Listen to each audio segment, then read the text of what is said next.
রাজ্যের প্রাক্তন আইজি পঙ্কজ দত্তের মৃত্যুর জন্য পুলিশ মন্ত্রী তথা রাজ্যের মুখ্যমন্ত্রী মমতা বন্দ্যোপাধ্যায়কে দায়ী করে আগামীতে সরকার বদলালে ব্যবস্থা নেবার হুঁশিয়ারি দিয়েছেন বিরোধী দলনেতা শুভেন্দু অধিকারী। পঙ্কজ দত্তর স্মরণে সোমবার রোটারি সদনে খোলা হাওয়া নামে একটি সংগঠনের আয়োজিত অনুষ্ঠানে যোগ দিয়ে শুভেন্দু অধিকারী বলেছেন, পঙ্কজ দত্তের মৃত্যুর জন্য রাজ্যের পুলিশ মন্ত্রী প্রত্যক্ষভাবে দায়ী। সরকার পরিবর্তন হলে মন্ত্রিসভার প্রথম বৈঠকে কমিশন গঠন করে পঙ্কজ দত্তকে যারা নির্যাতন করেছেন তাদের কঠিন শাস্তির মুখে পড়তে হবে। অনুষ্ঠানে ছিলেন আইনজীবী জয়ন্ত নারায়ণ চট্টোপাধ্যায়ও। আর.জি. কর কাণ্ডের প্রতিবাদে একটি অনুষ্ঠানে পঙ্কজের করা একটি মন্তব্যের সূত্রে বরতলা থানায় তাকে ডেকে পাঠিয়ে হেনস্থা করেছে বলে অভিযোগ উঠেছিল।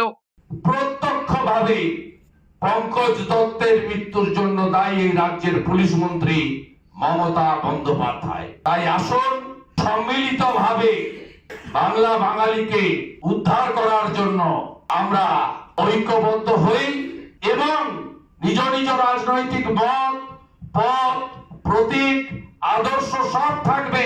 ভারতবর্ষের সম্পূর্ণ ব্যবস্থা রাজনীতিকে কেন্দ্র করে মাল্টিপল পার্টি ডেমোক্রেসি, কিন্তু আমরা তো সকলে বলতে পারি, যেমন 11তে বলেছিলাম, এরা যাক, যে আসে আসুক।